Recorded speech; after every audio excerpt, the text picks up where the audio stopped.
السلام علیکم۔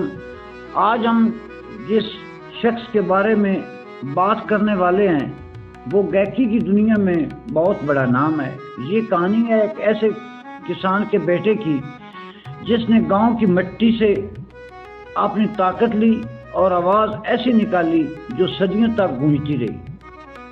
یہ کہانی ہے عالم لوہار کی، لوک گیت موسیقی کے اس سپاہی کی جس نے اپنی دھرتی کو اپنی گائکی سے امر کیا۔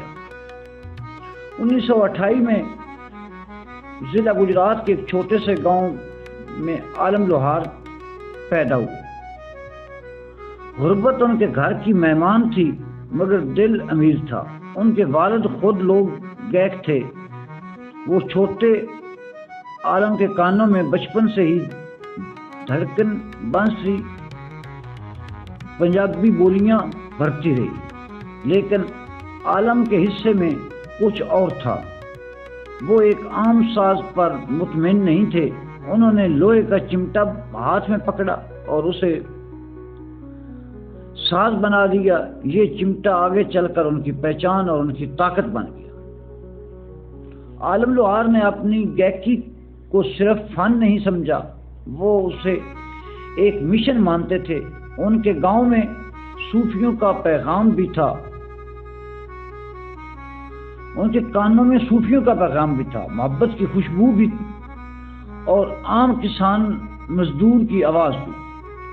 ہیر وارث شاہ کو جب انہوں نے گایا تو یہ صرف ایک کہانی نہ رہی بلکہ پنجاب کی دھرتی کی چیخ بن گئی۔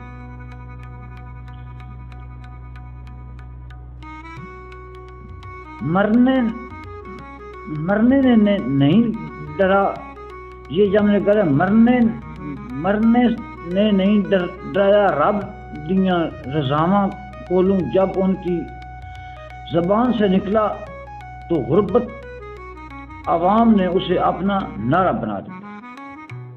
عالم لوہار کی آواز صرف گانے تک محدود نہ تھی، وہ ان پڑھ کسان کو بھی سمجھ آتی اور بڑے بڑے شہروں کے لوگوں کو بھی۔ ان کی گائکی ایک ایسے زمانے میں ابھری جب پاکستان کے عام آدمی کو اپنی پہچان اور اپنی آواز کی تلاش تھی۔ عالم لوہار نے اسے آواز دی اور فنکار نہیں بلکہ ایک عالمی انقلابی تھے۔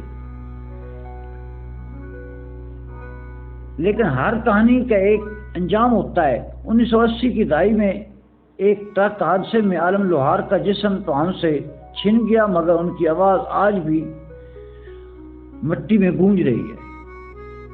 عالم لوہار کا فن ختم نہیں ہوا۔ ان کا بیٹا عارف لوہار آج بھی اپنے والد کا مشن جاری رکھے ہوئے ہے۔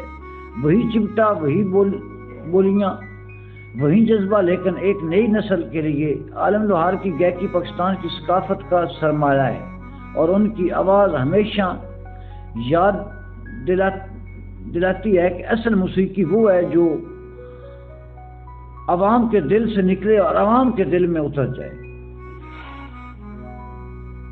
عالم لوہار صرف ایک گلوکار نہیں تھے، وہ پنجاب کی دھرتی کا سرمایہ تھے، محنت کش ترانہ تھے اور محبت کا قصیدہ تھے۔